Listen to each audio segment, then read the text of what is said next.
It all worked great on paper. In practice, your hands are absolutely tied. It's unreliable. It's a bunch of things. It is what it is. Everyone has their own opinion, but it became very, very clear that if it's not open, as a provider, your hands are tied. And it can be mighty sustainable, and you'll find lots of surprises, like some people who can't talk about their day jobs, but they produce amazing code, and we'll just leave it at that. Or new students full of energy, with energy that I don't have anymore. It's just such a paradox that, and in the traditional scheme of things, only top executives do that, and executive developers, because it's like, well, no, none of those rules and structures apply here. So, hello, my name is Ildiko. And I'm Phil. And this is the My Open Source Experience podcast, where we discuss all the things about the mechanics of open source in business and in communities. Follow the podcast on your favorite platform and check out season 2 episodes with Samson Gotti, Open source is interesting.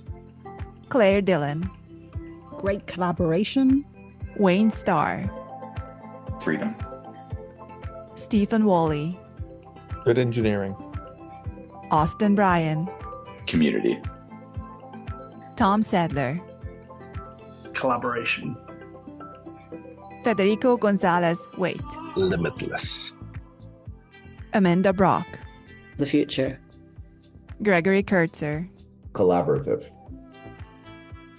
Michael Dexter, freedom.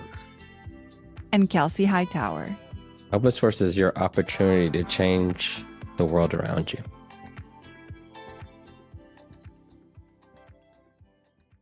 We have Michael Dexter with us today on the podcast, and I'm super excited to dive into both business parts of open source and the community parts of open source, because there are these two there simultaneously. But before we dive into all the open source topics and discussions, I would love our audience if they could get to know you, Michael, a little bit better. So can you tell us a little bit about yourself, like your tech background, and what do you do currently?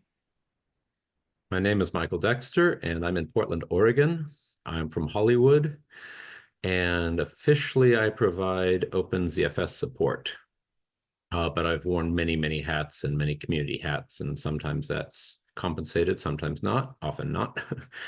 I'm with my family of 5, with 5 chickens and 1 cat. In tech, I believe I'm that generation where the first family PC was, I believe, an Apple II Plus with a cassette drive. And my first real computer was a Mac II CX, which was by all standards a very good workstation from a hardware perspective. And my parents were using the Apple II for film budgeting, and it was a terrible system, but only come the later Macintosh did I think, wow, this is a meaningful system. I soon went off to college, and in January of '91, before the introduction of Linux, I sat down at what turned out to be a 4.3 BSD system, and turned out to be using lots of things that we now call open source, but back then it was, I believe, pre-open source, to use the term. And coming from Hollywood, the moment I logged in, I saw that this is behind the scenes. This is inside the computer. The Mac had this nice, pretty desktop and the unreliability that goes with that, but the Unix system was it connected with me. I instantly recognized it and fell in love, if you will, and spent quite some time hoping to achieve that in my dorm room, which back then was a rather inconvenient, expensive adventure. Any open-ish operating system at the time only worked on like Sun workstations, which were not affordable to a student. I think the great explosion of Linux was simply the fact that you could put it on something you could afford at the time. I tried it on a 386 that someone found in the road, and it got as far as loading Linux. And I literally said to myself, I'll come back to you. BSD was not yet ready for the PC. There may have, at the time, literally been the articles about, I think, Jolitz comporting to the PC, which that was coming from an Apple background as a user. I sure didn't want to get my hands that dirty just to get a shell prompt. Thank you very much. I just wanted instant gratification.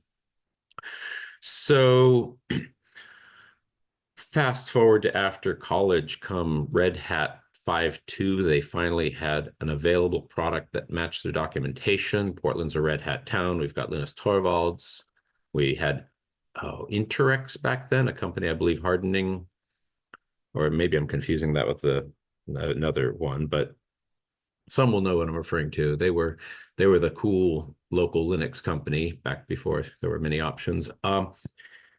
And Red Hat 5.2 was a great little affordable workstation. It popped up in X terminals, and you could do your work there.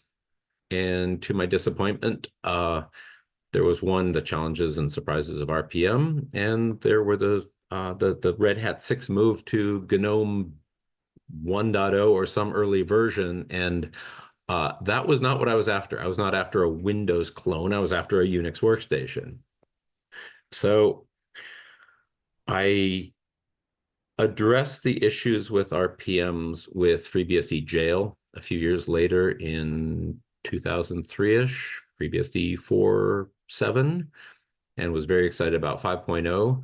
And ever since that dust settled, I have been very involved in the BSD community, running in production FreeBSD, OpenBSD, NetBSD.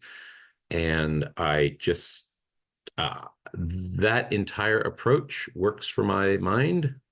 I may be unique that way, but that has culminated, fast forwarding to the present, where I host what I call the trifecta calls, production user calls for jail and zones. Those are Lumos zones, and OpenZFS, which is available on many platforms. And I just hosted the OpenZFS User and Developer Summit here in Portland. And finally, the Beehive Hypervisor, which is on both Illumos and FreeBSD, and has shown up in things like the Hacksum project in various ways, and it's sort of trickled out. I consider those very, very good, promising technologies, and they work very close together. And it takes a unified environment like FreeBSD offers to have them truly, truly integrated. And you are welcome to check out those recordings. They're linked from callfortesting.org. I'm not here to pitch, and it's non-commercial. It's completely transparent. It's a bit like this. So yeah, that's the open source aspect. I've been involved in Portland Linux Unix group. I started attending in the late 90s, met some wonderful people there. I then moved to Latvia and was a founding member of the Latvian Open Source Association, LACA. And I made the most of as I could in Latvia, but the secret to being in Europe was I could drop into FOSDEM and LinuxTag and Systems DE and all these events that were completely unobtainable from the West Coast USA. So I am eternally grateful that I was able to do that. So I returned to the US in 2009 with the economic surprises over there, and I've been rebuilding here and brought myself to the present I just described. You got out of college, I assume you started to work at a company. Did you also work with all these software projects as part of your work, or is it more like coming out of college, a personal interest? I definitely didn't go to a company. The running joke was that that HP and nearby Corvallis, be it making printers or otherwise, hired the entire previous class, but then we Generation Xers were left without those same opportunities. So we had to fend for ourselves, and I naturally, like that generation, saw the potential of the web and thought, okay, I want to develop, not necessarily as much visually, but I want to host things myself. And I became an independent, hoster, self-hosted indie hoster, as they call them, back in 98, and I haven't stopped. I from all the privacy reasons, all the you name it reasons, that is like a human right, and it needs to be easy, and that's still a challenge, no question at all, and especially hosting mail, etc. We all did it back in the day, and it was hard, and so I did have a local practice doing that type of design and hosting and print material to go with it. I do quite a few visual materials to this day. I did work briefly for Mandrake Soft SA, the French company making Mandrake Linux Mandrake. They went through their budget and cut the US team, so that didn't last super long, but it was just a great sort of pinnacle of having a Linux job.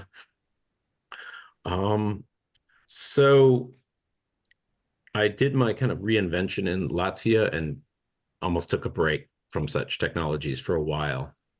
But when I left Latvia, things like OpenZFS were coming online, back then purely ZFS coming out of Sun. And soon after that, things like the 1 terabyte hard drive, because storage was pretty painful until the arrival of that. So that reminded me that, wow, there are countless opportunities. And I suppose one super defining point was that in the 90s, I looked at the Microsoft Windows NT stack for 3,000. You get an OS, you get a web server, and like a mail server or something, and it all worked great on paper. In practice, your hands are absolutely tied. It's unreliable. It's a bunch of things. It is what it is. Everyone has their own opinion, but it became very, very clear that if it's not open, as a provider, your hands are tied. And not everyone wants to discuss anything related to the kernel. They don't. I get that. But you do have to dig down in the stack and just learn to report issues, even if you have no clue what might cause it or what the solution is, but just identifying, be it a trace back or something, it is useful for all involved to just have some basic skills in that to hand it over to those who know, because those who know are often amazing people working in free and open source projects. So just that defining moment of knowing my hands were tied with those proprietary solutions. I don't see how one can run a business of any kind, of any sort, without some exit to true support in the entire stack, regardless of the involvement needed to engage in that, if that makes sense. Going from there, FreeNAS, TrueNAS support has been keeping me busy since, and I'm now ready for my next sort of change in direction. It'll undoubtedly use the same underlying technologies, without question, because the technologies are getting really, really good. Can you elaborate a little bit on that? What technologies in particular? That trifecta I mentioned,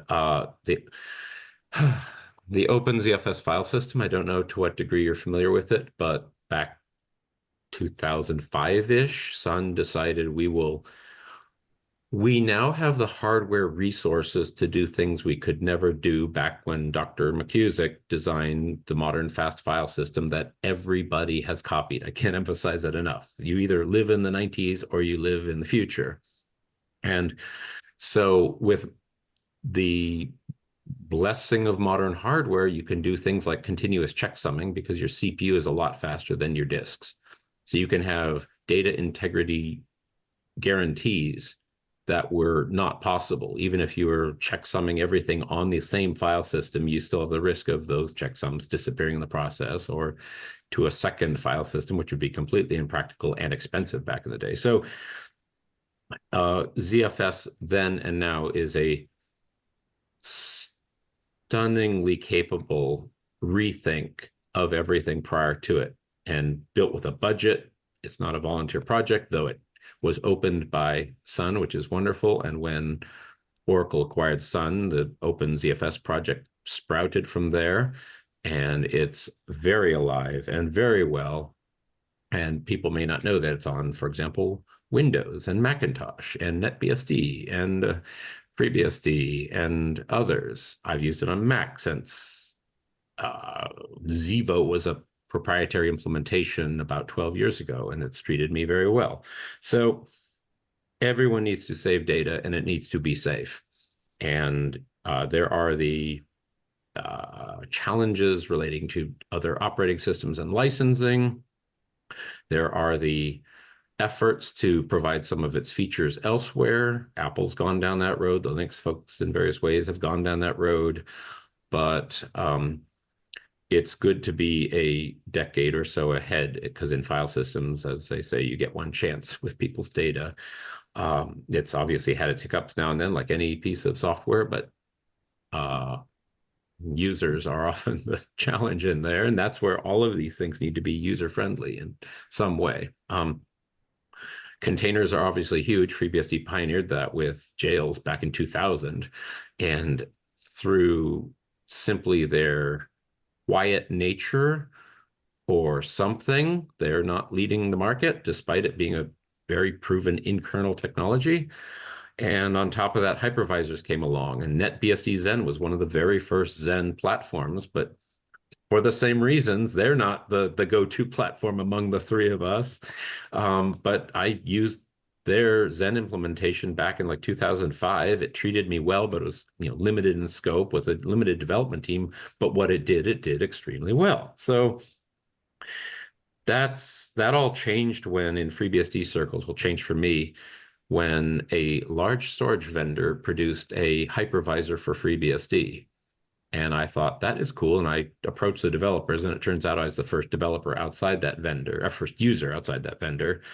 And I've been talking about it at conferences since, 2010-ish, 12-ish, and host a call every Thursday regarding it. And I think between the solid foundation of a forward-looking file system and volume manager, ZFS, OpenZFS, and a security mechanism like the jail container, and a hypervisor, which I run with Windows Server guests in production, not far from here, those are everything I was hoping for. And one of the things I like to say at a conference is, down in the basement, I still have my Computer Shoppers, this giant magazine. Phil, you may remember that. them. It was this yeah. thick and large format, and I wanted to try everything in there. They had columns on Amiga. They had columns on Next. They had columns on all these fascinating OSs, OS2, on and on and on. But with hardware being so relatively expensive back then in the 90s, 2000s, you couldn't have 8 computers to try 8 OSs on. It was just absolutely unfeasible for an individual or a student or otherwise. So once hypervisors came along and allowed one to experiment with something they were curious about, Alpine Linux, a small little scrappy Linux that really quick.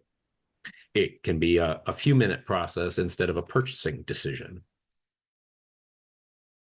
I will emphasize that if it's not open, your hands are tied. And if you want to be an individual providing a solution, be it, I'm grateful I've been doing some small office IT, and you can see my talks of the year that focus on containing a large proprietary operating system in open ones. If they're proprietary, all bets are off on support and providing a solution, or it's extremely expensive. So from a business perspective, and the US government got this back in the day with BSD Unix. We want a common operating system for all our contractors on all our different platforms so that we can just sit down and get to work.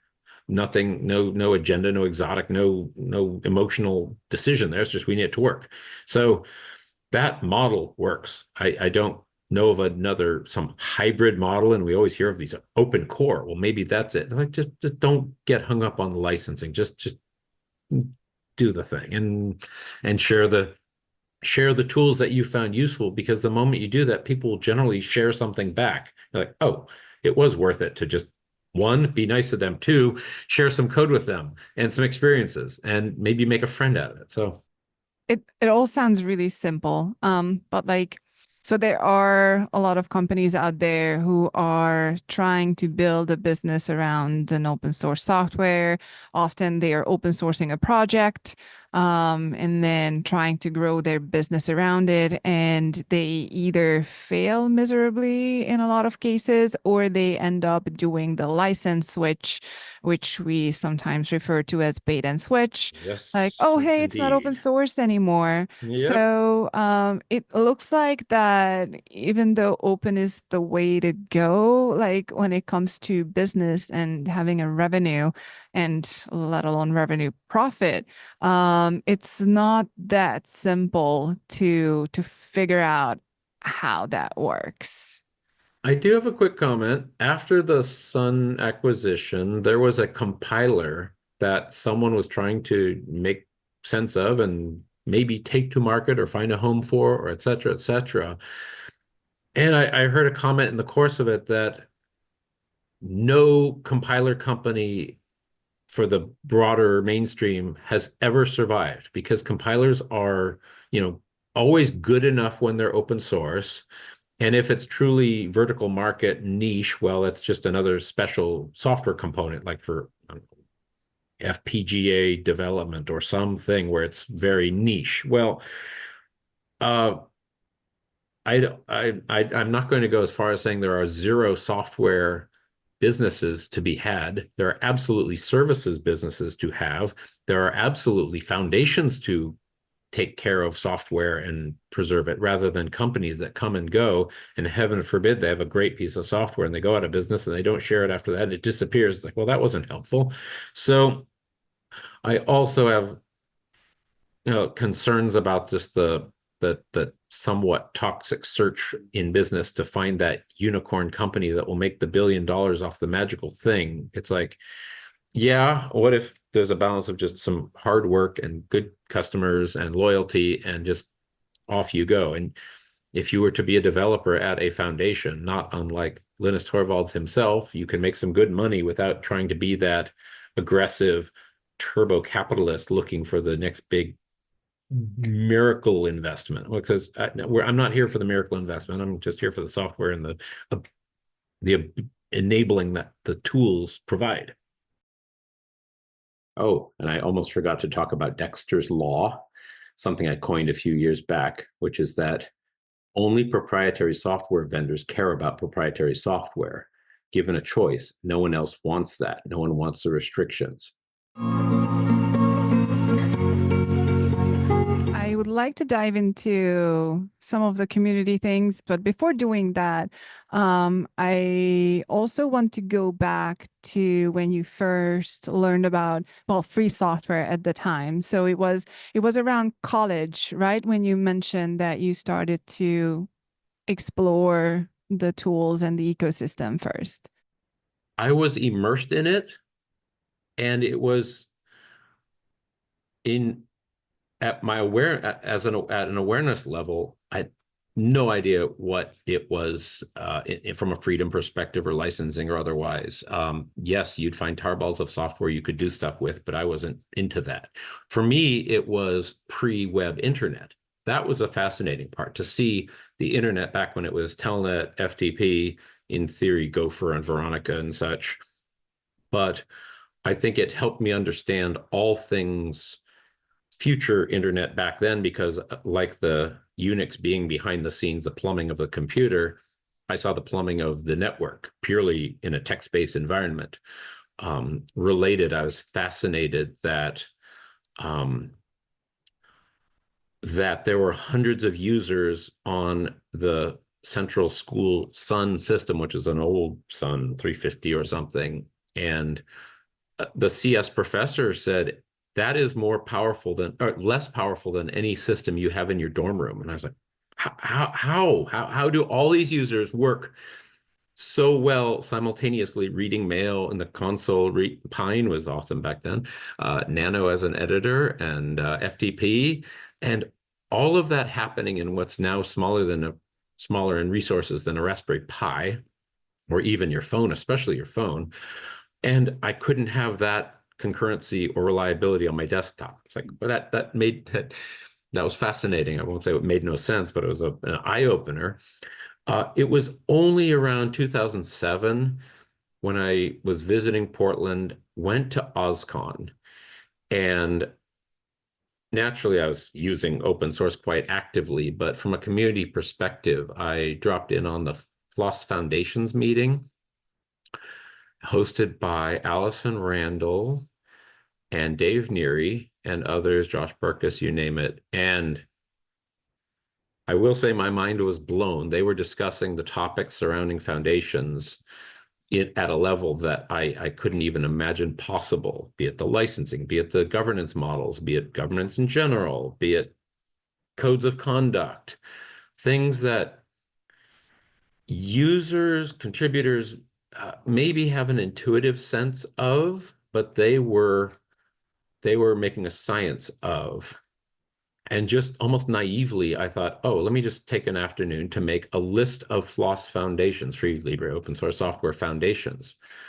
And we were all surprised. There was 70 or something at the time that were obvious, just with a quick search. Oh, Apache Foundation. Oh, no one had made a list.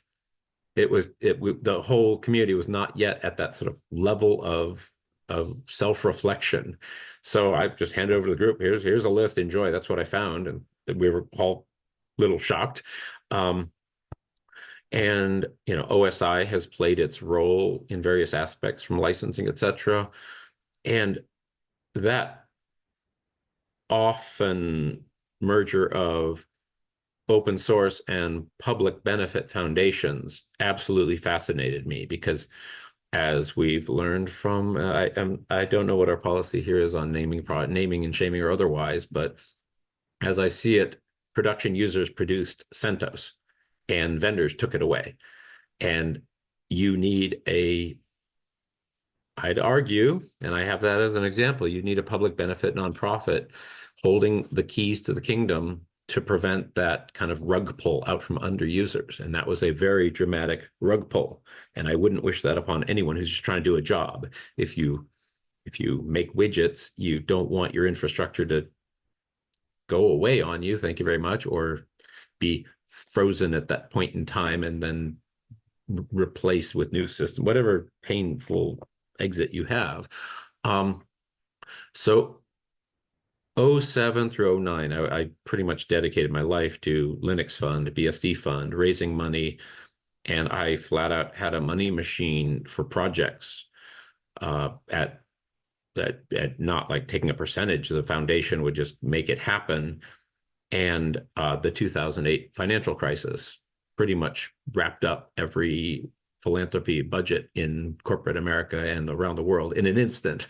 There was a little recruiting money left, but it just screeched to a halt. And that was very educational, but also very frustrating, because I was just getting started. So those were very good times, very educational, but I had never anticipated the amount of kind of massive shift that can take place, be it fads with AI and crypto and this and that, and some of the fundamentals never changing. And few, marketers really don't want to talk about boring fundamentals. They just don't. It's not exciting. But that's where my mind goes. So there's a little about that. Between the college years that you referred to and 2007 with OSCON, did you ever get in touch with the open source groups, communities who were working on the tools and the software that you were using, or was that starting at 2007 when you got more involved in the ecosystem, and not just as being a user and someone who's aware of it, but someone who's being active? That's a very good question. I was quite literally in Latvia at the time, and I had to find my people. I just had to. And luckily, LACA, the association, was getting on its feet. Latvia's Atvērta koda asociācija, the open source, open code association. And that would have been around 2004, I believe. And that was my formative listening years, reading mailing list discussions, figuring out what's going on, because again, that enigma of all things free software is so large and such a fire hose, as you know, as anyone on a few mailing lists knows. It's like it's a full-time job just to follow a single project's mailing list if you want to do that, all of which is volunteer for the most part. So it was my orientation, if you will, and that's where things like FOSDEM and Linux Tag in Berlin, which I believe is no longer happening, were very useful. I gave my very first conference talk in Strasbourg at EuroBSDCon 2007, urged by a colleague who is a lot more in academia, and I haven't stopped giving talks since. And my actual track record since lockdown has been nearly every BSDCon, because I always have something to say. You can check out those talks separately. But I think we all go through a natural progression of being the silent user, then being the user who asks questions, to then the user who hopefully reports a bug, to eventually perhaps a contributor. And then you find yourself at, say, BSD cons, as we call them. There's typically Asia BSD Con in the spring, in Ottawa in early summer, May, June is BSD Can, and then rotating around European countries is EuroBSD Con. You find yourself 20-something years on doing the fundraising for one and the helping the audio video team for another and just getting involved, and then finding that the conferences are so busy you don't get to say hello to everyone, whereas once upon a time you didn't think to actually get the courage to talk to anybody. So that was my formative time, and only come 07-ish did I have a grasp on where there truly were tangible gaps. And like, here's a project at the time with GCC licensing going to GPLv3, the OpenBSD folks had interest in the portable C compiler. It checked checkboxes for a clean, simple, auditable compiler that didn't focus on exotic additional languages or extreme optimization or all the zillion things that can be in a compiler. So I helped raise money to bring the GCC compiler to a 1.0 status with this newfangled AMD 64 support, which was not a thing. I mean, 32-bit was all we had, and prior to that, 16 and you name it, 8-bit. So that just had such a good resonating response from folks. And then I think the Linux Fund and BSD Fund pages are still open. You can see quite literally what I did. I made the page, I led most of the projects, and that was just a fantastic way to engage with individual contributors and say, hey, we like what you're doing. Can you come up with a laundry list of the items that would bring it to the next level or release? Everyone knows it's missing feature A, B, and C. Well, okay, what would it take? Can you take a little sabbatical to produce that? And that's largely been really successful as an approach. And it's extremely efficient. I mean, another little soapbox item on public benefit nonprofits is that many around the world of every kind are struggling to achieve a 70% programming to 30% overhead balance.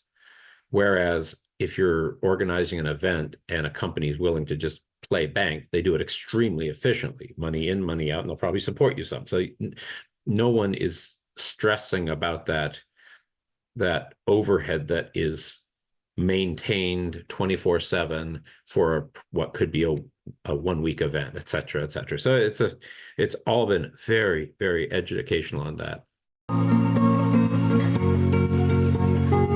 Do you have any experience where it's been a struggle for the participants in a community to continue to be able to put the effort that they always have? And so, it's a project that has good users, but it's just always struggled to have more developers and those that, can help with the next release. And so things slow down. Do you have any experience with those kind of activities? There are two very different things going on right there. And I'll start with one that maybe I even misheard, but it's really important.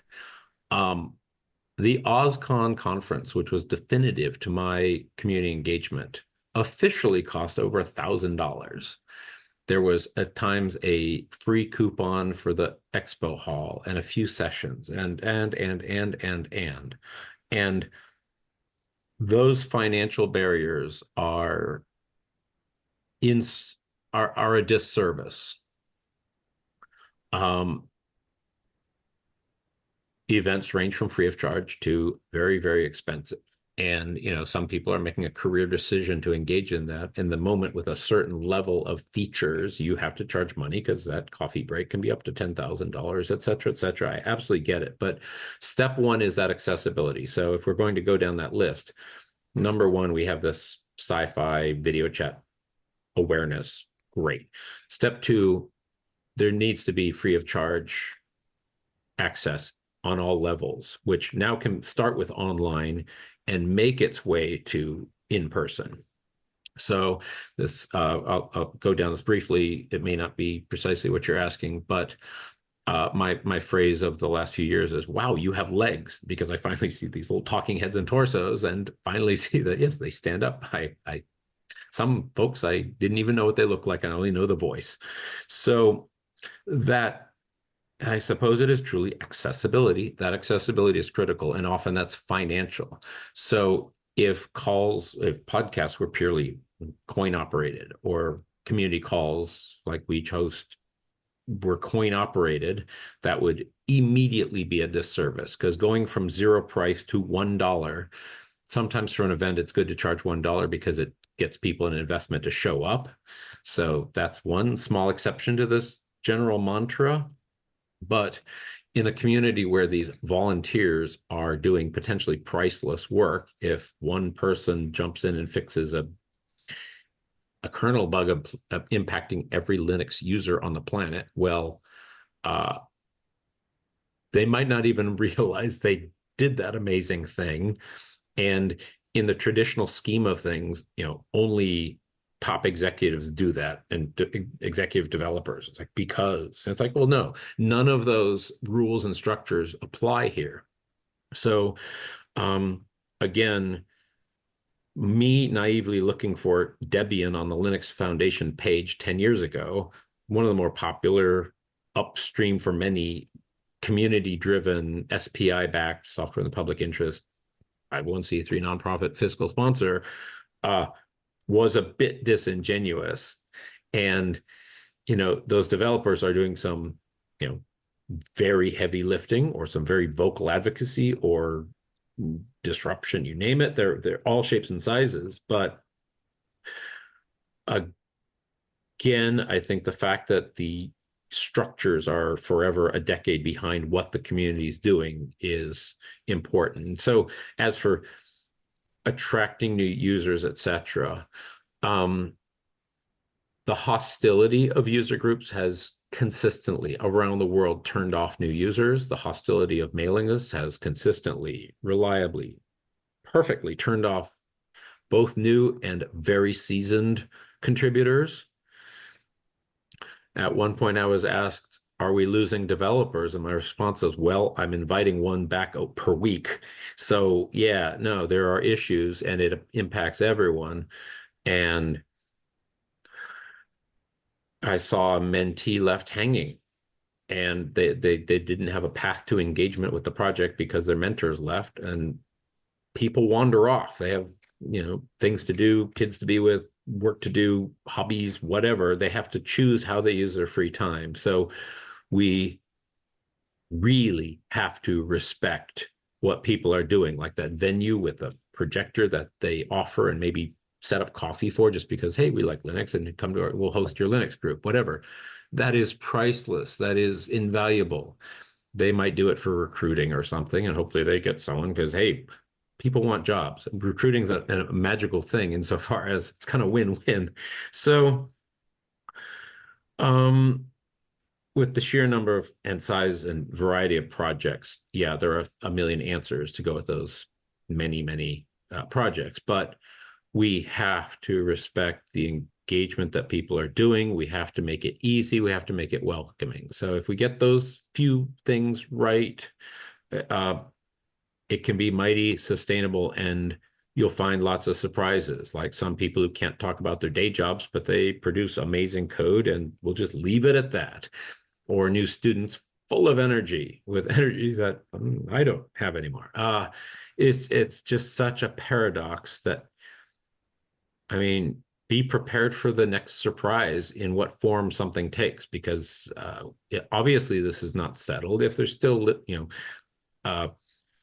if there's still, my modern phones ring in computers. If there's still legislation in Europe that is causing doubt, well, there's work to be done on all levels, from the top of European Parliament to a bunch of volunteers showing up for pizza somewhere. What about inclusivity and providing access to people? Like in the Beehive community, have you ever experienced any challenges in dynamics? Like there are new users popping in and the developer is like, I really don't have time for this right now, or any kind of a challenge of the community is growing and then people might get overloaded, overwhelmed, or having communication challenges because users and developers don't always speak the same language, even if it is the same language that they are speaking. Have you ever experienced any kind of challenges as the community was forming and growing, and it's been, running for over 10 years, as you were saying? As a free and open source component of a larger operating system, it carries all of the successes and challenges of that larger operating system. And I used the quotation earlier, which was, hey, are we losing developers? And I'm like, well, I don't know, but I'm bringing them back every week. And that's where, FreeBSD itself is a 30-year-old project, 30-year-old plus project. So it's had its amazing moments and its frustrating moments and its everything moments. It's just all of it. So with Beehive being a new, exciting, be it chapter, be it ability, be it you name it, that provided an opportunity to more return people to the project who did that aforementioned wandering off because of whatever reason, be it a personality drove them off, or they got too busy, or they changed their family situation, or whatever reason. There are an infinite number of reasons, but I'd say no special challenges, but that unique opportunity. And I'm so glad you're reminding me of a lot of this and forcing me to give it, to associate terms like inclusivity with it, because just I've been on autopilot. I don't see that forest from those trees. So I'd have to think about what was truly unique, but I think it's par for the course of all the geniuses who may not be very inviting, just in conversation or otherwise, just all the standard open source challenges. I don't think there's anything unique about Beehive, but being something new, it was a unique opportunity to bring in both new users, great, but also existing ones who wandered off years earlier and had this new option, new reason to find a new place for participation, because life's a journey. We're all doing different things at different times with different employers and different countries, you name it. So we all need to balance how we spend our free time and what we work on, and et cetera, et cetera. So I hope that helps, but I will think about it further, because that is fascinating insofar as what's different about this one component to any other. I mean, like I've been involved in communities. Some made it, some didn't, and I mean, it's at the end of the day, it's every community is a collection of human beings who need to Exactly. try to figure out how to exist in the same environment. So the challenges are similar, and we either don't really have it all figured out, which we probably don't, but even when we do, sometimes applying one technique or method that is seemingly successful in one community in another is not trivial.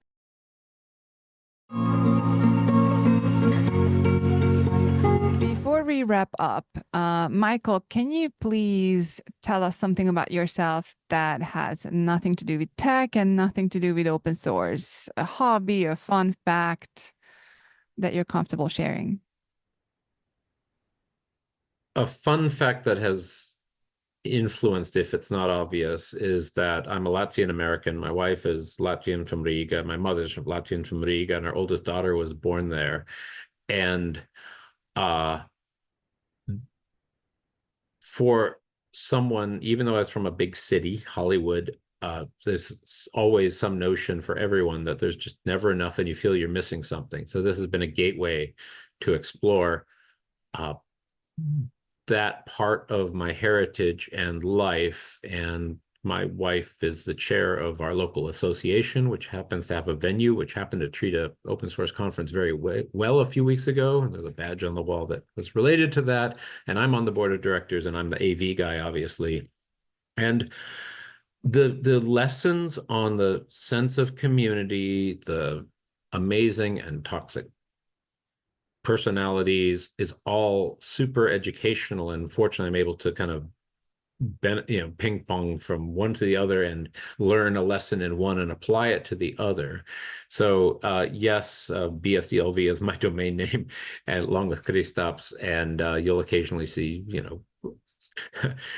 comments on social media that will only make sense to a few people. I'm by no means fluent, but I'm absolutely conversational in Latvian. So yes, I'm a Latvian American, and I'm now proud of it. And with that, that's all, folks. That was our episode for today. We want to hear from you. Please leave comments under the episodes that you watched. Share your feedback and share your experiences to continue the conversation. And let us know what topics you would like to hear next. We already have a lot of great content lined up for season 2. We will talk about inner source, or in other words, why and how companies are using open source methodologies internally.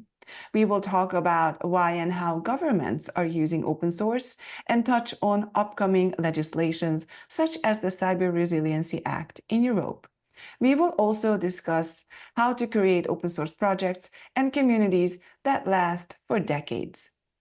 Stay tuned because the next episode is just around the corner. Wouldn't you wish there was a silver budget bullet, but no, silver budget as well. Silver budget that is that's a silver what you bullet. need is a silver. Exactly. That's it. And to be fair, some people. So I bought some bidets. This should have been a very simple project. This should be simple. What bidet do you want? You install the bidet and you sit down and you enjoy the bidet. That's it, simple. But I bought the best bidet. And you know how engineers go. Nothing simple. But we just had a good time just talking and whatnot. And by the end of it, he figured out I played pretty quick. So by the end of it, he actually made me play with him. And so I played music with Kix Brooks. That was fun. Way cool. That's a great story. He is waiting for me to finish this podcast so that I don't know if you